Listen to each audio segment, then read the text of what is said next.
मध्य प्रदेश के बैतूल जिले की नगर परिषद आठनेर में भ्रष्टाचार की एक और परत खुल गई है। कायाकल्प योजना के तहत बने डामर रोड का सच सामने है।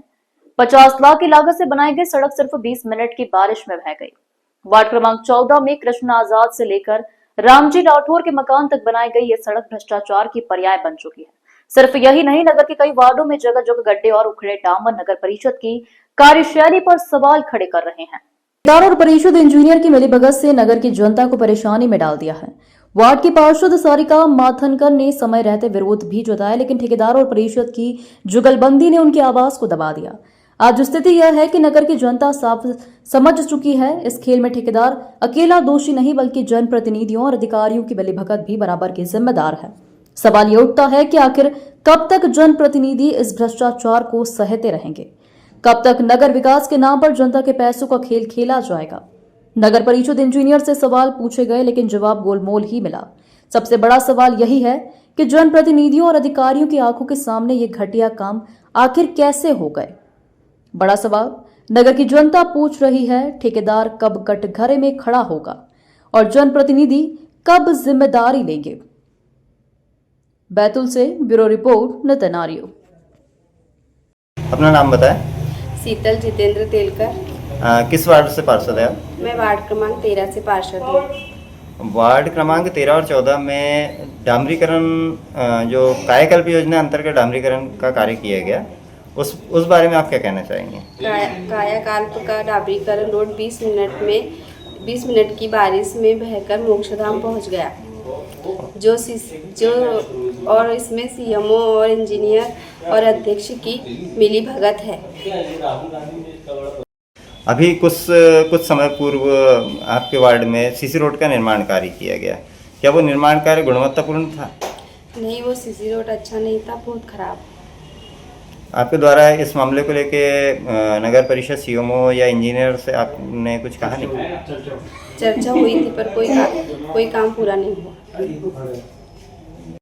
सर, ये जो रोड बहा, इस मामले में आप क्या कहेंगे? वार्ड क्रमांक 13 एवं 14 में कायाकल्प योजना अंतर्गत विगत डेढ़ वर्ष पूर्व सड़क निर्माण हुआ था बीटी रोड का। अभी जो वर्षा होने से मेरे संज्ञान में क्षतिग्रस्त हो गई है। मेरे संज्ञान में आने पर तत्काल जो ठेकेदार जिसने काम किया उसको मैंने आज जो नोटिस जारी कर दिया हूँ, जो पुनः रोड बनाने के लिए। सर, कितने की रोड थी?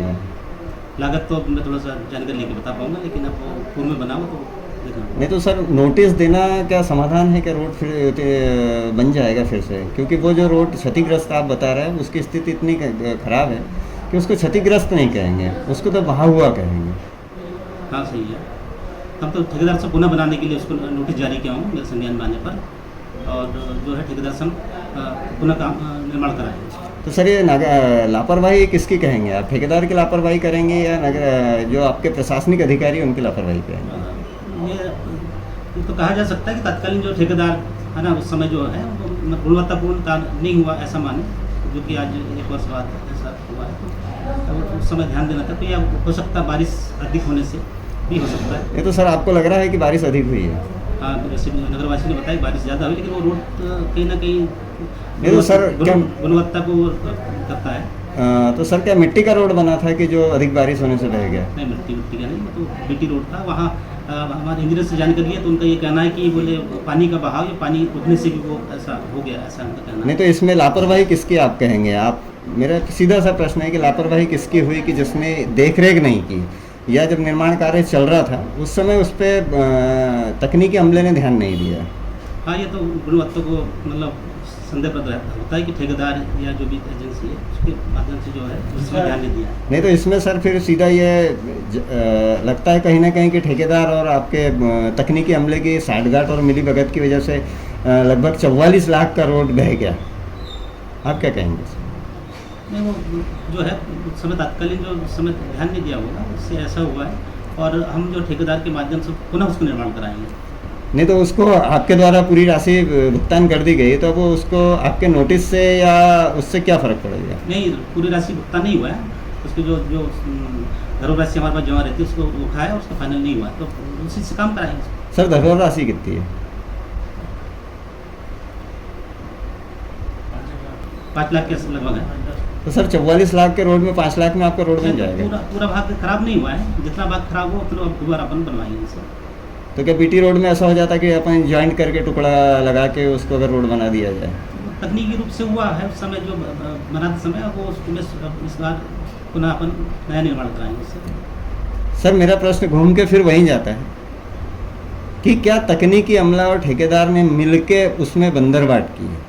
कहीं ना कहीं ठेकेदार का जो काम हुआ उस समय है ना, तत्कालीन जो है ध्यान नहीं दिया होगा, तो इस वजह से हुआ है ऐसा अपन माने, लेकिन अब उसको पुनः अपन काम कराएंगे उसका। तो क्या 5 लाख में आपका काम हो जाएगा? नहीं, वो तो और भी राशि उनकी जमा है ना, फाइनल नहीं हुआ उसका, उससे धरोहर राशि की जमा है, बाकी और जो है उसका फाइनल जो है ना जो राशि जमा है उससे कराएंगे कुछ। वो बह गया, उसका क्या कारण रहा बहने? बहने का कारण वहाँ चारों तरफ से पानी आता है। जिस पॉइंट पे या जिस स्थल पे रोड टूटी है उस पॉइंट पे चारों तरफ से, तीनों तरफ से सड़क से पानी आता है और उसी सड़क से, उसी पोर्शन से वो पानी नालियों में जाता है।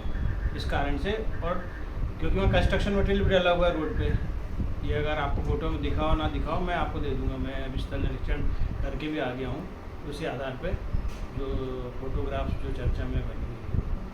तो इस कारण से, क्योंकि पानी का फ्लो अधिक है, चारों तरफ से आना है, नाली पूरी सील हो गई है। तो सर जब रोड का निर्माण कार्य किया जा रहा था उस समय आपने इस बात पे ध्यान नहीं दिया कि चारों तरफ से पानी आएगा तो रोड कहाँ जाएगा? रोड कहाँ जाएगा? अगर कुछ कमी रह गई है, क्योंकि कमी तो जनरली होना नहीं चाहिए था, लेकिन अगर कहीं ठेकेदार के कार्य प्रणाली के कारण अगर कहीं कुछ कमी रह गई, मैनुअल फॉल्ट हो सकता है, तो उसको जो है ठीक कराएंगे, ये प्रावधान रहता है। ठेकेदार की आप अगर उसमें ठेकेदार का दोषारोपण कर रहे हैं तो आपकी क्या महत्व भूमिका थी उसमें? पूरी सड़क नहीं बही है, जितनी भी बही, अगर हम ये कहें कि 1 फुट भी अगर सड़क बही है तो क्या कारण से बही? बताया कारण पानी है। पानी है तो और आपने कंस्ट्रक्शन मटेरियल डाला हुआ है अभी सड़क पे, संबंधित को निर्माण- हटाने के लिए मैंने बोल दिया है कि आप मटेरियल हटाओ, ताकि पानी का जो निकास है वो प्रॉपर हो जाए। जब निर्माण कार्य चल रहा था उस समय आपने क्या देखा कि आपको ऐसा लगा नहीं कि अगर यहाँ चारों तरफ से पानी आएगा तो रोड टूटेगी या बहेगी?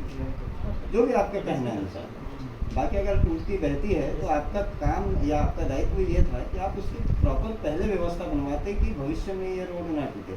रोड बने कितना समय में? 1.5 साल करीब हो गया। तो क्या 1.5 साल में रोड बहना ठीक है? नहीं, वो तो गारंटी पीरियड में है ना, और ऐसा पूरे रोड में नहीं हुआ है जो आप कह रहे हैं कि रोड बह गया, टूट गया। पूरे रोड में नहीं, कुछ पोर्शन में हुआ है, तो ये एक आंशिक भाग बोला जाता है जिसे। ऐसा पॉसिबल है, हर काम के साथ पॉसिबल रहता है, कहीं मैनुअल फॉल्ट रहता है, कहीं मशीनरी फॉल्ट रहता है, क्योंकि ये 100% मेरे हिसाब से कोशिश तो पूरी की है, पर कहीं फॉल्ट होने के कारण, मैनुअल फॉल्ट होने के कारण या मशीनरी फॉल्ट होने के कारण, ये सब रीजंस के कारण जो है वो पॉसिबल है। कहीं ना कहीं थोड़ा बहुत डिफ्लेक्शन आना या वियर एंड टियर होना, जिसको हम बोले छोटा मोटा टूट फूट होना, ये सामान्य है। सर 1.5 साल में टूट फूट होना ये सामान्य कैसे होगा? उसमें इसी कारण ये प्रावधान होते हैं कि अगर कहीं कुछ खराबी रहती है तो ठेकेदार को उसको रिपेयर करके देना है। ये अलग मसला हुआ सर, मेरे प्रश्न का जवाब ये नहीं मसला, है। इसी का जवाब यही है ना, भाई कराएंगे वहीं से हम, ठेकेदार के माध्यम में ही आपने होगा। जब रोड निर्माण कार्य चल रहा था तो आपने उस समय क्या देखा? जो हो रहा था वो देखा। तो मतलब आपके कहने के अनुसार बिल्कुल रोड सही बना है सही बात और ये जो टूटा है वो कोई दिक्कत नहीं है? टूटा है तो रिपेयर कराएंगे, बस रिपेयर कराएंगे आप? वही है उसका। हाँ। तो इसमें कहीं ना कहीं फिर आपकी और वो ठेकेदार की साठगांठ का अंदेशा अब नहीं इसका लगा? आप जो निकालना हो निकाल सकते हैं, आपको हम रोक नहीं सकते, आपको जो मतलब निकालना है निकाल सकते हैं, क्योंकि इसमें ऐसा कुछ होता नहीं। लेकिन अगर आप जो बोलना चाहे आप बोलो, जनता बोले, जो भी बोलना चाहे बोल सकती है। बोलने के लिए हम किसी को रोक नहीं सकते, बाध्य नहीं कर सकते। इसमें तकनीकी कमी नहीं मान रहे हैं? नहीं, तकनीक कमी का कोई सवाल ही पैदा नहीं होता, क्योंकि अगर यहाँ बही है पूरी बह जाती, अन्य जगह बह जाती, लेकिन नहीं, ऐसा नहीं है भाई। जहाँ कारण है वहाँ स्पेसिफिक कारण है, क्योंकि पानी आ रहा चारों तरफ से और वहाँ निकासी की नाली सील कर दी। देखिए पार्षदों की मांग पे काम होता है, ये आप भी जानते हैं, हम भी जानते हैं, पूरा निकाय सभी जानते, पूरा मध्य प्रदेश जानता है। उन्होंने मांग करी कि नाली को सील करना है, तो भाई उस हिसाब से हमको सील करने की आवश्यकता महसूस हुई, तो इस तरफ सील करा दी है। पहले पानी की निकासी भरपूर थी, नाली खुली हुई थी दोनों साइड, अभी निर्माण की सामग्री पड़ी हुई है, जिसके कारण पानी रुकता है, अभी भी रुका हुआ है पानी। फोटोग्राफ में भी आपने देखा होगा पानी रुका हुआ है वो मटेरियल के कारण ही रुका हुआ है, और जब चारों तरफ से आता है और बहता है तो वो जो लेयर बिटुमिन की है वो सस्टेन नहीं कर सकती इतना तो, लेकिन एज पर डिमांड काम करना पड़ता है, करना होता है। नहीं तो आपको लगता नहीं ऐसा कि घटिया मटेरियल या घटिया रोड निर्माण हो? नहीं, वो तो अपन मटेरियल की टेस्टिंग कराई थी, ऐसा कुछ नहीं है। मटेरियल की टेस्टिंग कराई है बकायदा लैब में, तो मटेरियल लैब से आया है तो बकायदा ठीक है। अब क्योंकि टूट गया तो उसका एक ही उपाय है, वापस से अपन निर्माण कराएंगे, यही हो सकता है और कुछ उसका उपाय नहीं, क्योंकि इसी कारण, इसी प्रावधान के कारण, इस टूट फूट के कारण ही परफॉर्मेंस सिक्योरिटी SD ये अपना सुरक्षित रहती ठेकेदार की। अगर वो नहीं करता है तो अपन ये तो ऐसी FD की अगर बात करें अपन, तो ऐसी कितनी जमा होती है उनकी, जैसी आपकी लागत अगर प्रोजेक्ट के हिसाब से ही रहता है, लागत के अगेंस्ट में जो रहता है। रोड आपका बता रहे हैं आप लगभग 44 लाख का रोड है, उसमें अगर आपके जमा भी हुआ होगा 5% 10% जो भी आपका जमा हुआ, अगर 5 लाख भी जमा होगा तो क्या 5 लाख में संभव है? उसके अलावा परफॉर्मेंस भी रहती है। मतलब आप सीधा दोष नहीं देना चाह रहे हैं ना ठेकेदार को, नहीं, आप क्यों नहीं? दोष देना चाह रहे हैं ना अपने आप का, कुल मिलाकर आप भी अपना खुद का पल्ला बचाना चाह रहे हैं। पल्ला बचाने वाली बात नहीं है, काम कैसे होता है, क्या होता है, ज़मीन पे कैसे किया जाता है, ये उसकी प्रक्रिया आपको बताया मुझे। पल्ला बचाने या डुबाने वाली बात नहीं है इसमें। जो काम कैसे होते हैं, खराब होते हैं तो कैसे ठीक होते हैं, ये मैंने वो बताया ना। मैं अपने आप को बचा रहा हूँ, ठेकेदार को बचा रहा, ना नगर पालिका को बचा रहा। कार्य कराना है ये जिम्मेदारी हमारी, गुणवत्ता से कराना ये भी जिम्मेदारी हमारी। नहीं तो आपको लग रहा है कि आपने जिम्मेदारी से कार्य कराया है? आपको लगता है कि आपने जिम्मेदारी से कार्य करवाया है? तो कार्य तो जो कराना तो जिम्मेदारी से कार्य होता है। ये जो रोड टूटी है तो आपको लगता है कि आपने कार्य आप उस पर जिम्मेदारी क्या से करा? निष्कर्ष क्या निकालना चाह रहे हैं, क्योंकि इतना लंबा इंटरव्यू होता नहीं है, जनरली छोटे इंटरव्यू होते हैं, 2-4 बाइट या जो भी आवश्यक होता है उस पर क्वेश्चन पे आंसर होता है, इतना लंबा होता नहीं इन जनरल, जो मैंने अभी तक अनुभव किया है। नहीं, आपने जो भी आप अनुभव क्या किया- कहना चाहते हैं? आपने जो अनुभव किया वहाँ तक ठीक है, लेकिन मेरे सही प्रश्न, मेरे जो उत्तरों का जो मेरे जो प्रश्न है उनका सही साठ आप उत्तर नहीं दे पा आप रहे। क्या कहना इसलिए चाहते मैं इतना लंबा तो आप क्या कहना चाह रहे हैं? मैं ये कह रहा हूँ कि आपने जब रोड बन रहा था उस समय तकनीकी जिम्मेदारी आपकी थी, हाँ। आपने उस समय क्या देखा और क्या पाया? देखिए, संबंधित ठेकेदार को तकनीकी निर्देश एक ही बार में दे दिए जाते हैं। ठेका डालता है ठेकेदार, उसको पता होता है क्या करना है क्या नहीं करना है। इसके बाद भी हमारा सपोर्ट रहता है उनको। सपोर्ट कैसा? टेक्निकली कि क्या करना है, कैसे करना है, कितना करना है, ये सुविधा शासन ने दी हुई है। तो ये अल्टीमेटली जिम्मेदारी ठेकेदार की होती है, काम ठीक से करना है, डिलीवर करना है, क्योंकि अल्टीमेटली फिर अगर ख़राब होता है किसी भी स्थिति में तो उसको ही करना है। इस कारण से ठेकेदार को सही तरीके से करना होता है, और उसमें साइड में टेक्निकल लोग होते हैं, ये सारा होता है। ये व्यवस्था शासन ने बनाई हुई है। तो इसमें आप किस निष्कर्ष पर पहुँचना चाह रहे हैं ये मुझे पता नहीं, बाकी मैंने आपके लगभग संभावित सभी क्वेश्चंस का आंसर कर दिया है। नाम बताएं। सारिका डॉक्टर ज्ञानदेव माथनकर, आप किस वार्ड से पार्षद हैं? वार्ड क्रमांक 9 से। वार्ड क्रमांक 14-15 में जो कायाकल्प योजना अंतर्गत जो रोड का निर्माण कार्य किया गया था वो 20 मिनट की बारिश में बह गया।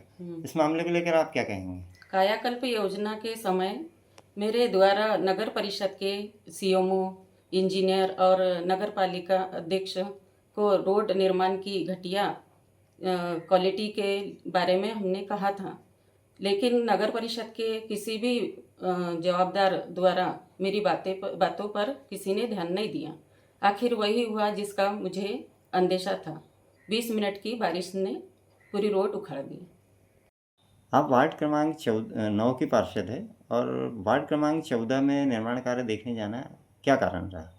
मैं नगर परिषद में नेता प्रतिपक्ष, अगर नगर में कोई विकास कार्य चल रहे हैं तो उस कार्य को देखने जा सकती हूँ। जब मैंने देखा कि रोड निर्माण का कार्य घटिया हो रहा है तो नगर परिषद के अधिकारियों को सूचना दी, लेकिन अधिकारियों ने भी उस और ध्यान नहीं दिया। और वार्ड क्रमांक 14 में जो निर्माण कार्य हुआ उसमें वार्ड क्रमांक 14 के पार्षद का क्या रोल रहा? मिली जुली सरकार है,